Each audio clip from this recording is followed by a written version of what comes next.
Our next speaker is Dr. William Andrews. He's president and CEO of Sierra Sciences. He's been involved with the biotech industry for 28 years, focusing on ways to extend human life through the intervention of telomere shortening in human cells. He has a PhD in molecular and populations genetics. The Sierra Sciences focuses exclusively on finding drugs that will transiently induce the expression of endogenous telomerase in human cells. He's been an active inventor with a lot of his work. He was National Inventor of the Year in 1997. We'll turn the podium over to Dr. Andrews.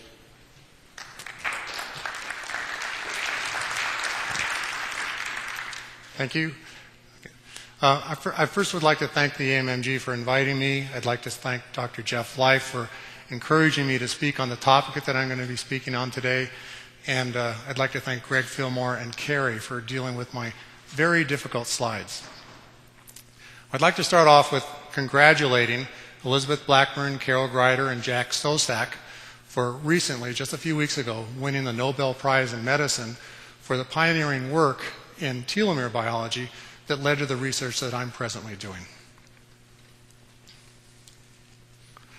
So the title of my talk today is Hormone Optimization and Telomere Link.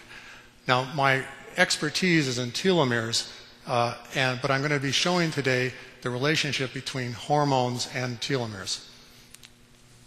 So a lot of you know what telomeres are already, but our understanding of what the role the telomere plays in human health is very new. And so I'm going to give a brief background on what telomere biology is all about.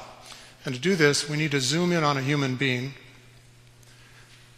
And this is what I meant by difficult slides. You can see that a human being is made up of 100 trillion cells. And we age, most theories on aging say we age because our cells age. And if we could figure out a way to extend the lifespan of our cells, that would probably allow us to extend the lifespan of ourselves. So if I zoom in even further, we see that every cell has a nucleus, and these nuclei contain chromosomes, and as most of you know, these are where our genes are that give us our blue eyes, blonde hair, make some of us short, make some of us smart. Now I want to zoom in even further and talk about the structure of a chromosome. At least the metaphase chromosome is made up of two arms, one arm here, one arm here. And a chromosome is made up of a DNA molecule, a single DNA molecule that extends from one end to the other. DNA is made up of units called bases, and the average telomere is about 100 million bases long.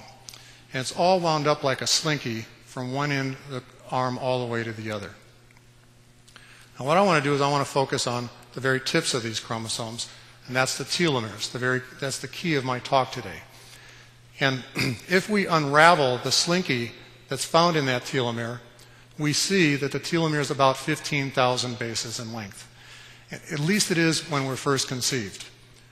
As soon as our cells start to divide and we start developing into a full-grown baby, by the time we're born, our telomeres have shortened already by 5,000 bases. So we're born with telomeres that are 15,000 bases. By the time we're born, we're conceived at 15,000 bases. By the time we were born, they've already been reduced to 10,000 bases in size, length. Now, as we develop further, and of course there's more cell division involved, and more cell division, the shorter our telomeres get, they get shorter and shorter, and when they reach 5,000 bases is typically when we die of old age. So let me go over this again. We are conceived at 15,000 bases, we are born at 10,000 bases, and we die of old age at 5,000 bases. And there's absolutely nothing we can do about this. No matter how well you eat, no matter how much you exercise, no matter how much you do everything your doctor or you tell your patients to do, there's nothing you can do about this. The telomeres are still going to shorten. This is really the only clock of aging that's ever been discovered in human beings. And there's a lot of theories, statistical theories, that say that we have a maximum lifespan of about 125 years. And this clock actually fairly well explains that 125-year theoretical maximum. So the best example that I know of that telomeres play a role in aging is the fact that some people are born with short telomeres. This isn't always working. These kids suffer from a disease called progeria. A lot of you are I'm probably very familiar with this disease. They have a maximum lifespan of about 20 years. They're born with short telomeres. And they suffer from all the age-related ailments that normal old people do. Now, what my research is trying to do is we're trying to find a way to prevent telomere shortening. Though I've said you can't do it, we're not going to give up just because it can't be done so far. We're trying to find a way to do that. And if we can, this could potentially be a cure for this disease. But now, telomere shortening isn't just a problem with these kids. It's a problem with all of us. Any place we have cell division, we're going to have telomere shortening. And so what I want to do is I want to just go over a few diseases. I'm not going to go through a whole lot of them because of time, but I want to just briefly go over like the number 1 and 2 causes of death, which are cancer and heart disease. And cancer, it's well published that a major cause of cancer is short telomeres. And so if we can keep our telomeres long, we can reduce our incidence of getting cancer. It's also true that one of our best defenses against cancer is our immune system. And it's well published that when our telomeres in our immune cells get short, our immune cells lose the ability to fight cancer.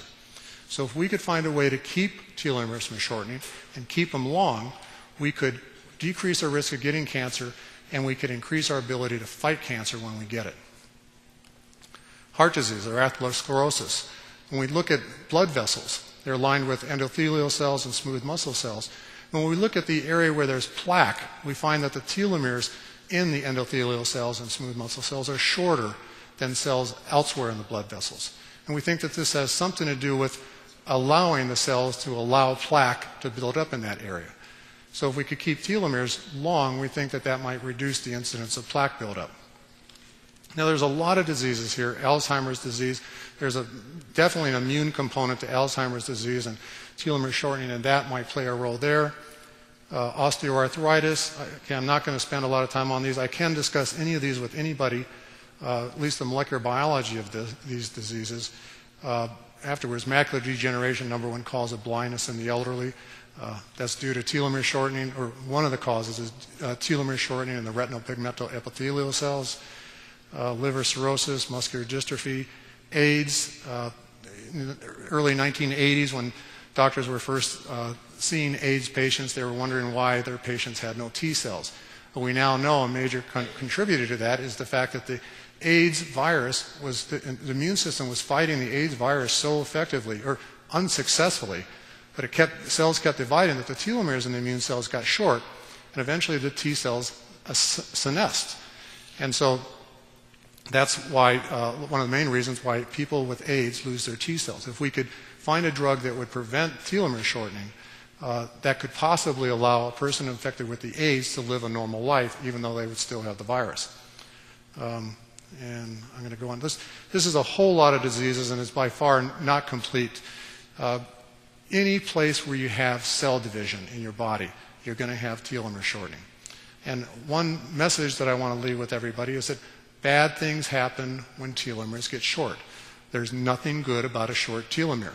But there's also nothing bad about long telomeres. And so if we could find ways to prevent telomere shortening, this is a good thing for humans. Okay, now, I encourage everybody to get their telomere lengths measured. And I encourage all the doctors here to get their patients' telomeres length measured. Because I believe this will become the best biomarker of aging and overall health that we've ever seen. It's just right now pretty new, but I think as we learn more and more about telomeres, we're going to find out that they are very, very informative to us. And you want to get your baselines now so you can see how telomeres are changing as you try different treatments and when your patients grow old. So there's 5 different methods of telomere measurement that exist today. And there's only one that's commercially available, and that's qPCR. There is a company that provides this if anybody wants to get their patients measured. The first 4 protocols here, they all pretty much just look at the average telomere length. But we still don't really know if the average telomere length is what controls aging or senescence in cells. We just know that it's correlated with that, because nobody really can explain why would the length of a telomere have anything to do with the behavior of a cell. So there's still a lot of theories as to what's going on, but this last protocol, this high-throughput Q-FISH, it's a new protocol that's just been developed that doesn't look at the average telomere length. It looks at the abundance of short telomeres. And so far, we've done research with this protocol in my lab. So far, it's looking that it correlates a lot better with age and overall health than any other measurements. This protocol is unfortunately not available for public use yet and still is in the research, but I expect it to be available in the next few years. Okay, so when we measure telomere lengths and we look at the average, using the average telomere length approach, we find that it's, okay, so the x-axis here is PDL, which stands for population doubling level, but really all it means is the number of times the cells have divided. And this is looking at the telomere length using TRF, which is one of the protocols I mentioned before. We see there's a very consistent rate of telomere shortening with cell division. And that's true when we grow cells in a petri dish. When we look at telomeres in humans, and let's say we're looking at blood or muscle or anything, we look at this, in this particular gel chart, this is blood.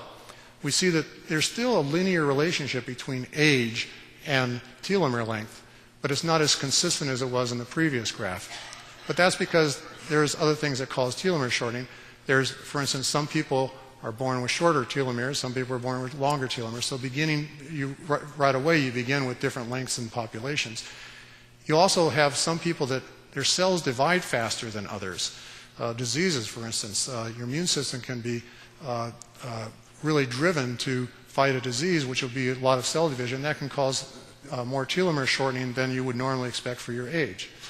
And then there's other things besides telomere length that affect, other things besides cell division that affect telomere length.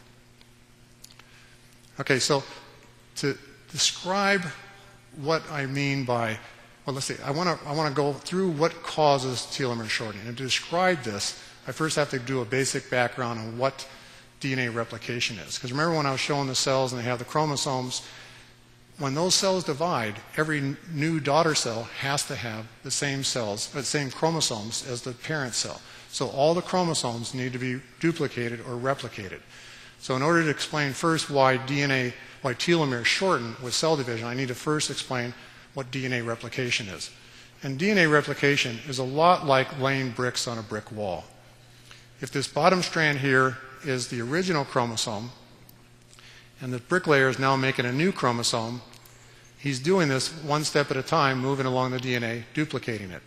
Now this is a long, arduous process. Remember, the chromosome's about 100 million bases long, so it takes a while, and also any mistakes can lead to mutations, so it's got to be fairly accurate. But now what we want to be doing is we want to look over at the very tips of the chromosome, the telomere. And here, when the bricklayer gets there, we're going to see that there's going to be a problem.